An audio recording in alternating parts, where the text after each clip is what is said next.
Hey, I'm Meghann Scully, and this is the Limerick Post Show. We're here in Sexton's, and I'm joined by Aoife O'Brien, who is an empowerment coach. I'm so excited to hear all about this. But first of all, you're very welcome to Limerick. Thank you so much. I'm delighted to be here. Now, I know you're on quite a big trip around. You're in Cork, you're on to Tipperary, you're from Dublin. I mean, you're like, how long are you on the road for now? The last week or so? I've been on the road since Thursday, and I'll be on the road until next Tuesday. So 12 days there, 12 days give or take on the road in total. Yeah. What a great way to see the countryside as well, though. I'm combining a little bit of networking with a bit of a holiday as well. So no, it's really nice. Oh, and what fabulous weather as well. Now, I didn't want to do too much research because I had so many questions I want to ask. So, empowerment coach and coaching. Tell me how exactly you got into this in the first place.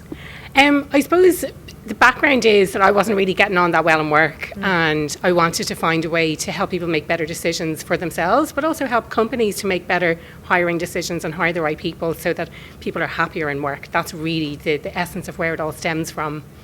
Well, I find now you're saying about happiness in work. Like, there seems to be an awful lot of people nowadays. I see it with when you talk to people, and they're like pretty unhappy in their jobs, but then they're kind of afraid to do anything about it. Yeah, that's exactly it. So many people are disengaged in work, and they're just not really happy in their jobs at all. And I want to help them to be happier. So I'm taking a two-pronged approach. So helping people on an individual basis to make better career decisions for themselves, but also helping companies to make better hiring decisions so they hire the right people, and those people are happier at work and they're more productive as well. What is it you think, like, why is it that people are too afraid when they get into maybe a job that they're unhappy in? Like, why are they so afraid to make things better? That's a really good question. And when you started that question, I was thinking straight away, I was like, they're not going to do it because they have fear or they're afraid. And then you said, like, why are they afraid? That's a really great question. Sometimes you get so comfortable in your zone that you're in, and when you go out of that comfort zone, it's the fear of, like, will I find another job? What if the other job, I don't enjoy that other job as much as I'm enjoying this one? It could be to do with money, or like they're afraid that if they leave the job that they won't find another one, or they don't have time, or they're just not willing to put in the effort as well. Like, there's so many different reasons, I think, and it varies on an individual basis. But I think if you're not happy at work, you have to take the steps to do something about it. I think as well then, I think we're also guilty of almost getting jealous of people who are then taking those steps. You see people on Instagram, they're like, I left my full-time office job and I'm off to travel around the world and I found this amazing job that's like the best thing ever. And then there's almost that kind of like, oh, do you see what they're doing now? Yeah. There's kind of the two extremes, I suppose. There's the Insta, like, oh, I'm working on the beach on my laptop. Yeah. And like, oftentimes that's just not realistic. But I suppose the realistic thing is finding something that really suits you, that capitalises on your own strengths and your own abilities, and you're somewhere that you feel like you belong and you fit in and that you can contribute and that you're being recognised for that. So oftentimes they're the real things that people are looking for. Yeah, it's so interesting now. And another thing I read about was the imposter lady. Yes. So explain this to me. Yeah, so just in the last few months, I contributed to an article in the Irish Times, and I've noticed that so many people are either not aware of it or they have it and they're suffering in silence. So imposter syndrome is that feeling of self-doubt, but that you're going to get found out by someone else. So that someone's going to tap you on the shoulder and say, thanks very much, Meghann, you've done a great job up to now, but we're going to leave it to the experts. But you're genuinely afraid of this. And you might even know about imposter syndrome and you're reading through it and you're like, yeah, that's for people who think they have imposter syndrome, but I'm really an imposter, and you really believe that you're going to get found out for the fraud that you think you are. It's kind of, I suppose, that when life is going so well for you, it's like we can't just accept that things are going well for us. We always think, oh, there's something, we're waiting for, like, the almost, as you said, the tap on the shoulder, or the kind of, oh yeah, fun times are over now. That's exactly it. And the more you push yourself out of the comfort zone, the more you get that feeling as well of, I think I'm going to get found out, or, even myself, I've gone for roles where I thought I definitely deserve this, and then I got them, and then I was kind of like, oh, I think they're going to find me out now. They realise that they gave it to the wrong person, that they gave the promotion to the wrong person. It's always that sinking feeling, but it doesn't go away. You need to really address it.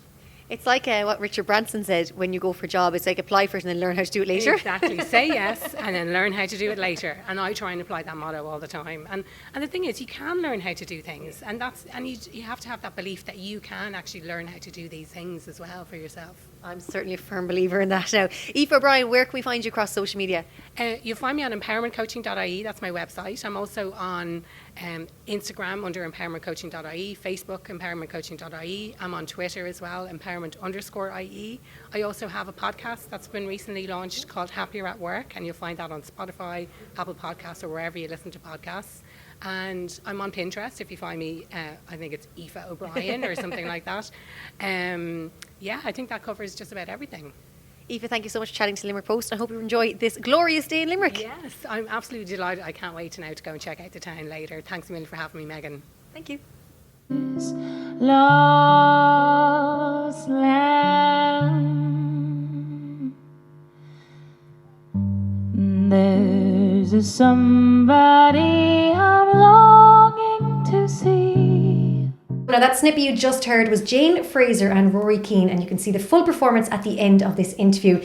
Now I'm joined by John Daly of Limerick Jazz Festival, and that is just only a small snippet of what you can expect from this very jam-packed event. Yes, Meghann, it is. And they were so kind to come in and do this for us on short notice. Jane is just back from London after cutting 5 tracks in the studio. Wow. And Rory was at work, so he came in. So it's great that these people can just drop a hat to come in. And this was like a 1-minute rehearsal to do a very difficult song. Oh, it was absolutely incredible. As I said, it will be at the full one will be at the end of the show. Now, Limerick Jazz Festival, I think it's so great to see there's a festival here that jazz is so popular in Limerick. Well, it's popular for the simple reason that it's taken us 40 years to make it popular, because in 2021 is our 40th anniversary, which is an amazing achievement, because Limerick Jazz Society is probably the only one of the very few societies actually running in the country now, and it's definitely the longest running society. But there was jazz. Jazz was big in Limerick in the 50s and 60s because the big band era, and which eventually went into the show band era. But jazz was always the pastime of all these musicians. So it has been there. It just died away a little, and then we started to bring it back again, because, you know, music is such a great thing to have in any city, but a variety of music is the most important thing, and Limerick is amazing for the size. This is the thing about Limerick, I think a lot of people from outside Limerick don't understand or don't really know about.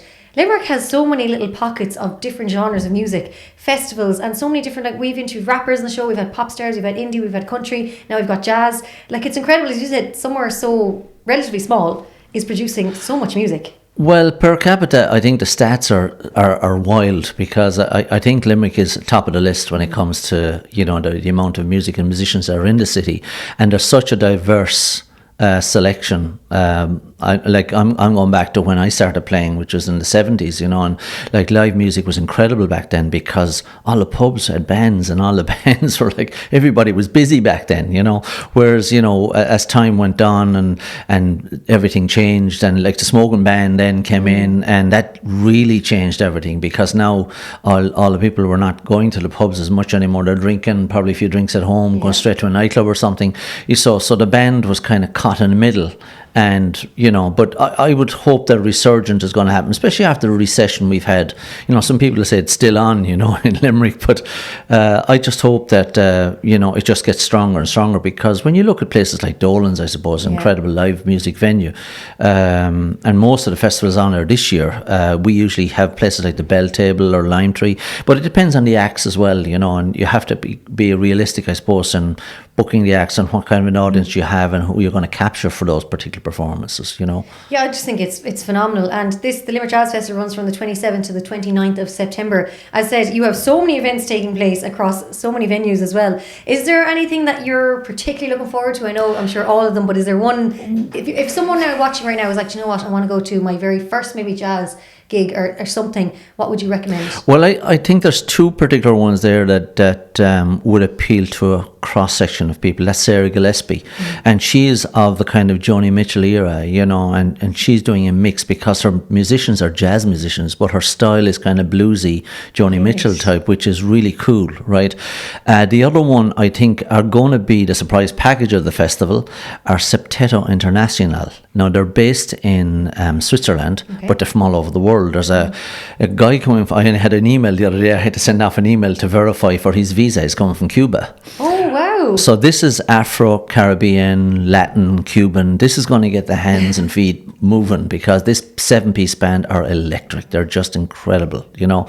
And I think they're going to be a surprise package. But there's every act on this festival, I'm proud to say is like really top class. I mean, Darius Brubeck is the famous son of a very famous dad. You know, if anybody thinks back to the 50s when the famous tune called Take 5 came out, well, this is his dad, and he celebrates his centenary next year, the dad, and he's actually doing an album to celebrate that. So I think all the acts are really top quality acts. I'm delighted that they've all agreed to come, you know, because it doesn't always work like that. You'll ring or contact an artist or an agent and say, where's it on, blah, blah, blah.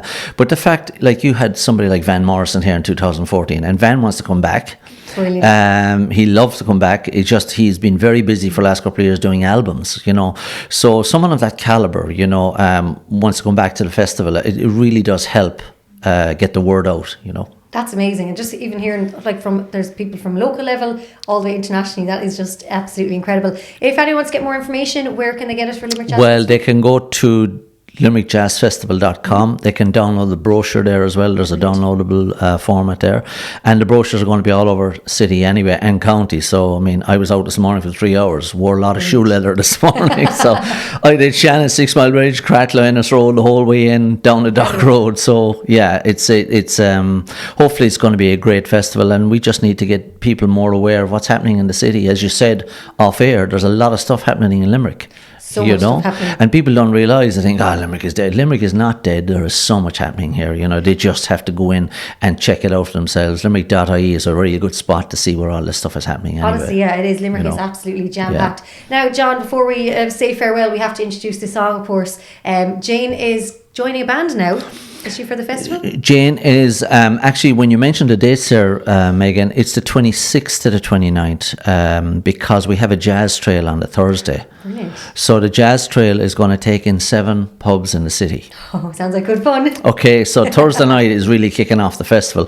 Jane is going to be performing in the Savoy Hotel, and she goes under the name Eve's Record Box, you know, and she's going to be playing with a guitar player by name Paddy Shanahan. She also has a bass player, Rory Murphy, and they do duo and trio things. But we have places like the Corn Store, the George Boutique Hotel, South's, Mickey Martin's, you know, the Corn Store, I already said, places like that. You know, there's loads of places. They just have to look it up online or on the brochure, and it's going to be different gigs in each one, all different types of bands, you know. Wow, so that's 7 venues. It's great to see so many venues as well, and it's such an eclectic mix of venues get involved. I have to really thank the venues as well, because the venues are very supportive, and that's really important when you're holding a festival, that you have the support from the city. You really need that support to make stuff happen. And, you know, I'm very happy to say that all these places, Clayton Hotel, they've all been really good to take somebody and put something on for the night, you know, because it's just that injection that you need to start a festival anyway. I cannot wait for it. John Daly of Limerick Jazz Festival, thank you so much for chatting. Thanks so much, Meghann. Thank you. And now I think it's time that we take a listen to Jane and Rory. There's a saying old, says that love is blind. Still we're often told, seek and you shall find. So I'm going to seek a certain lad I've had in mind. Looking everywhere, haven't found him yet. He's a big affair that I cannot forget. Only man I ever think of with regret. I'd like to add his initial to my monogram. Tell me, where is a shepherd for this lost lamb? There's a somebody I'm longing to see. I hope that he turns out to be someone who watch over me.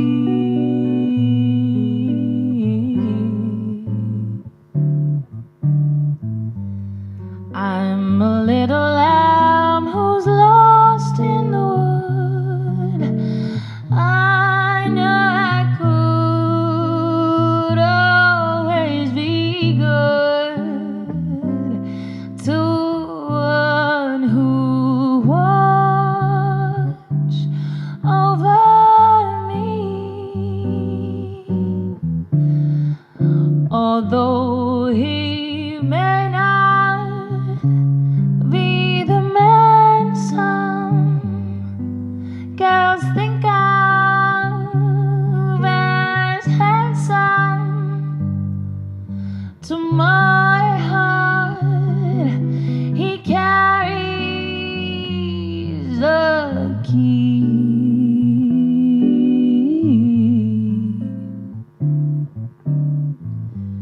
Won't you tell him please to put on some speed? Follow my lead. Oh, how I need someone who watch over me.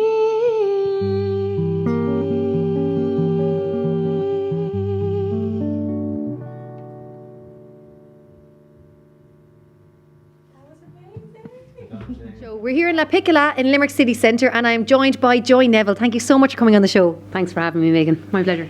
Now, you're a very busy lady. We got you just after training, before reffing. Like, it's non-stop for you. Yeah, absolutely. It's part and parcel of the game. Thankfully, this month has been quiet enough compared to previous years with the Men's World Cup. You'd normally have Pro 14 and the IL started by now. So a long pre-season, but certainly the back end of next year, it's going to be all go as well. It most certainly is. Now, can you bring us back to your own rugby playing days? What first got you into playing rugby? Well, I suppose I'm the youngest of 4 older brothers. My mum always wanted a baby girl, and she had a 5th child as a tomboy. But you know, I have, as I said, the 4 older boys, very close to them, always have been, and certainly looked up to them. And wherever they were, I just wanted to be around them. Always wanted to throw the ball around, annoyed them. Can I play, please? No, and always putting goals. But eventually, proved myself and made it in the midfield. So yeah, look, sport's always been in our family. My brother Paul played professionally with Connacht and Munster and Ireland 20s, and all the rest of the lads played as well. And my dad and my mum's a big tennis fan and played for years. So it was inevitable I was going to get into rugby. It was just unfortunate that the development wasn't there years ago compared to what's there to this day. And so I probably was a late starter, but I had a lot of skills under me due to the fact that I was always murdered on the field by the lads, one of which had broken my nose when I was about 8 accidentally. And you know, they always take credit for toughening me up. I remember they threw me in goals there one day, and I made this savage save. And I remember the pain that I experienced on my right thumb, and it just didn't look right. It was facing towards me. It wasn't facing the way it should have. And I ran home. My brother, not to find neither my mum or dad, but my oldest brother Gary was there, you know, and he had this bright idea. This is back 15, 20 years ago, and it wasn't just as easy as picking up the phone and getting a taxi to A&E. And he said he had this bright idea, he's going to pop it back into place. So Gary takes massive credit for toughening me up, and he obviously did a great job in fixing my thumb. So look, it was inevitable that I was going to get into the game, and 6 months after I started with Shannon, I was on the Munster team, and 6 months after that I was on the Irish team, thankfully. Absolutely incredible stuff. And tell me what it's like pulling on that Irish jersey for the first time. You know, not many people get to put on an international jersey and represent your country, but it's a very, very special thing. And I was lucky enough to do it 70 times. You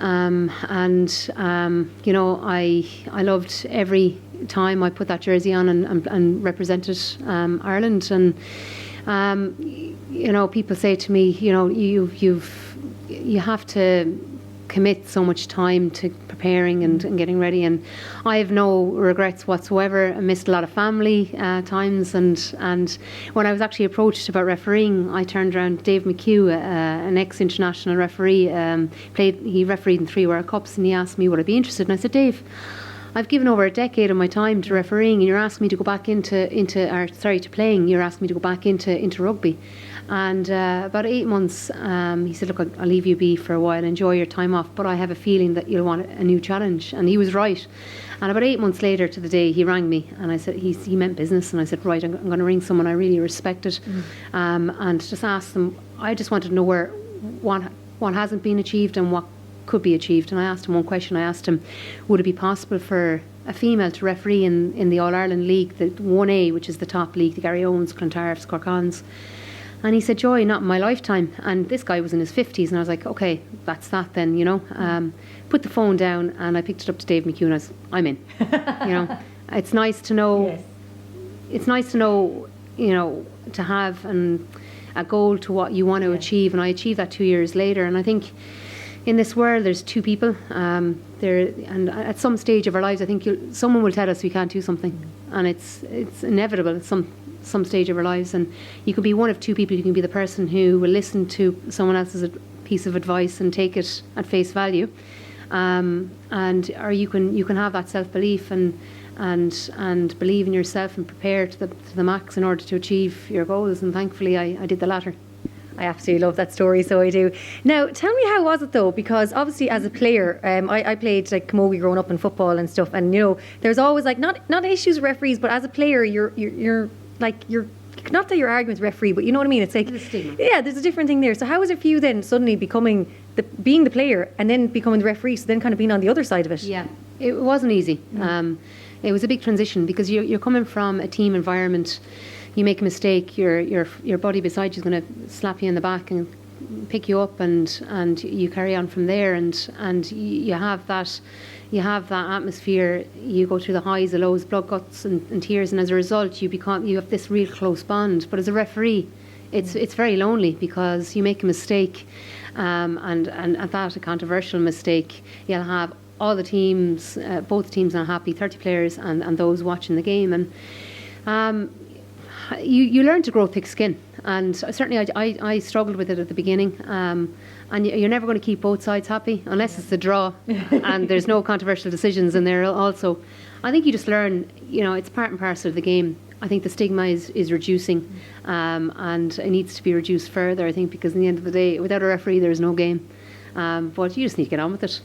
I know in the GA all the refs jerseys say give respect, get respect. Do you think maybe there's kind of maybe every rugby player and vice versa, every referee should kind of play both sides, so like that if every player maybe just even did a stint of refereeing, they'd understand what the massive job that you have in the middle of the field and trying to like look after these two teams and ref fairly. I'd like to do one better. I'd like to see the parents of underage games, rugby and other sports, to give refereeing a try, because not in all cases, but in a lot of cases, you see parents' behaviours on the sideline, and it's just not good enough, because what will happen is it transfers to the kids, especially with football. I think the larger organisations need to take a stance and not allow those well-known soccer players worldwide to behave the way they do, because all that happens is the kids are just going to mimic that behaviour, and it's just not good enough. I wouldn't mind the parents giving it a go, and I think if they did, they'd see how it is so difficult refereeing. I'm glad I'm in rugby and not in GAA and soccer, as much as I love those sports also, and I don't mean any harm by saying that, but I think, our organisations, our Pro 14s and European Cup, our bosses have and World Rugby have a hard stance against player retaliation, and we are expected to react to that and quench it so that it doesn't continue further in our game. Thankfully, it's known, and it's to a certain degree the officials are respected. I do have to say I love the level of respect in rugby and the way the players address the refs as well. I think it's lovely. And, obviously you're mic'd up too, so you're not hearing any funny language. Joy, we have to touch on 2020. It's massive for females in sport, and we're just noticing with the GA the last weekend with Croke Park, the finals, the numbers, the support is really there, but we've so much more to do. Yeah, and some would say there shouldn't be a need for something like 2020, but I think the initiative is just wonderful. I've been actively involved with 2020. I just think that, unfortunately, the women's sports needs more social media, more publicity, more organisations to take note of women in sport. I also think that we have a responsibility as fellow females to not just talk the talk, but walk the walk, support the sports over the weekend, another crowd-breaking record. And it's hopefully it's going to build more and more. And for me, I think you need to bring it right back to schools. I think it's important, to see kids more physically active, make it mandatory PE, and instead of teenagers being peer pressured not to be active and to be involved in sport, if it's mandatory, they all have to do it, and it'll become the norm. And for me, that'll only encourage more females to stay involved in sports, and what it brings to people, to young children, both male and female, in the growth of their personal development, and going through hard times, good times, and learning from the experiences. It's invaluable. So long may it last. I think 2020 has been extremely successful to date. You can't see it, you can't be it. So if you don't have role models like yourself within this area, I suppose myself refereeing, and the likes of Katie Taylor and many, many more, likes of Fiona Coughlin, the only one of a few females that are commentating on rugby. If young girls can't see it, they don't believe they can do it. So I think we have a role and responsibility to show young girls that they can achieve whatever they put their mind to once they put the hard work in. Most certainly do, and I think, as I said, we're seeing more and more sport in female sports, but as you said, we need to see more females in male sports. Like we turn on the TV, and as you said, there's not enough female commentators, there's not enough female on the sidelines. So for you, how was it when you first stepped out and you refed in the men's team? Because I think that's where we're going to start developing and see more females now hopefully joining. Look, I'd like to say it was easy. It wasn't, because I suppose when I first started, there was one other female, Helen O'Reilly, who was refereeing in Dublin, and she was on the panel of IRFU referees, so I was the second to join. And I found there was a lot of lack of education from older gentlemen that didn't really accept me in the middle, refereeing a male-dominated sport. I remember I rocked up to a clubhouse, and all the players were outside chatting, getting ready to go in. And I met the groundsman was amongst the players, and I just said, sorry, can you show me where the ref's room is, please? And he looked me up and down and up and down, and eventually he goes, oh, a woman? And I said, well, the last time I checked anyway, and I always find humour works well, instead of getting confrontational, because you lose your message then. And he was mortified. All the lads burst out laughing. He shuffled along and escorted me to the changing room, and I came out of the changing room once changed and ready to warm up, and I was met by another individual, a man in the club blazer, and an older man, and he said to me, oh, you here to ref the thirds? And I said, no, I'm actually here to ref the firsts. He said, oh, will you be able to keep up with the pace of play? And again I just said, yeah, I'm sure I'll be fine, and I went out, and I think for me that's the motivation for me to perform. So like the message I'm trying to get across is, let's lose the tag of the first female referee to do X, Y and Z, but instead it's me as a person, regardless of sex, gender, sexuality, colour, race, whatever it is. It's about the person doing a job in whatever environment we're talking about, to a standard that's necessary, and I think that's the motivation for me to go out there and not make any mistakes. Of course there's going to be mistakes, but it's my motivation to perform. And 9 times out of 10, those gents honestly have come up to me going, wow, you're one of the best refs I've seen, and for me it's about educating those people and making it the norm. What I always kind of say when I used to give talks on road safety, but I think it kind of works for everything, is like we have to educate the youth but re-educate ourselves, because as you said, the older generation need to realise times are changing, and there's more females coming over and taking over sport whether they like it or not. Well, it's like you can't teach an old dog new tricks, isn't it? Like we'll try. We get into bad habits driving as well, as the older ones. So. Joy, I have to ask now, before we get to our Limerick questions, what is next now for you and refereeing? Well, I'm all about the realistic goals. Someone asked me there today only, is your main goal to make a men's World Cup? And that's not my goal, because my first realistic goal was to referee in the All Ireland. That happened. I never thought even Pro 14 and to referee in European rugby was going to be an option. So for me now, it's to assist in Six Nations, to be on the line as an assistant referee. And because there's a lot that you need to go through, a lot of stripes that you need to earn in order to be in the middle, and I'm not even thinking about World Cups. That's my main goal, and I'll do whatever I can to achieve that, and if it doesn't happen, I've bloody enjoyed the ride along the way. It's been absolutely brilliant. And actually, speaking of World Cup, who are you backing for it? Oh, this World Cup is going to be a smasher, isn't it? Like, I think it's one of the most open World Cups that we've come across. You have, for me, I think South Africa are going to be a real team to be reckoned with. I think they're the underdogs. They're going to be something special. New Zealand, I mean, which New Zealand's going to show up? I reckon when it comes to World Cups, they do perform. It's going to be down to smaller margins. Ireland, they're on the up. Confidence is building. Are they where we want them to be yet? I think the first game will tell a lot. and Australia, England, and Wales. I think it's really open. Obviously, Ireland. I would love to see Ireland there. I do have a suspicion the World Cup final is going to involve New Zealand and South Africa, but obviously, I would love to see Ireland go all the way. Now, obviously, if South Africa do win, we're going to claim it because of Razzie and Felix and everything. Well, you have an all Munster back in the staff team, coaching team there between the S&C and coaches. So yeah, They're ours, we're taking them. Now, Joy, of course, we're in La Piccola, so there's no point asking what your favourite Italian is.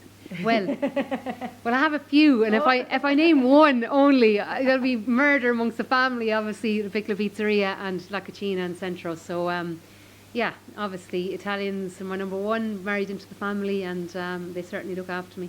I've put on way too many pounds since I've married into the family, but sure. Can't Tell me, what's your favourite Italian dish? Italian's actually one of my favourite types of food, so what is your go-to here? My mother-in-law makes a really good gluten-free boscaioli, so that would be my favourite, and she looks after me there. Yeah, everything. They make great pizzas here as well, but yeah, boscaioli would probably be my number one. And what is your favourite thing to do in downtime in Limerick? So if you've a day off yourself, what do you like to do? We cycle on a Saturday, Sunday. We normally go to Killaloe, stop off for a coffee and a bun. That's the only way that Simone will get me out on the road. I love what they did with the bank, and we'd normally bring the dogs out there and walk out to UL and back. It's nice to leave them off the leads and have a bit of freedom.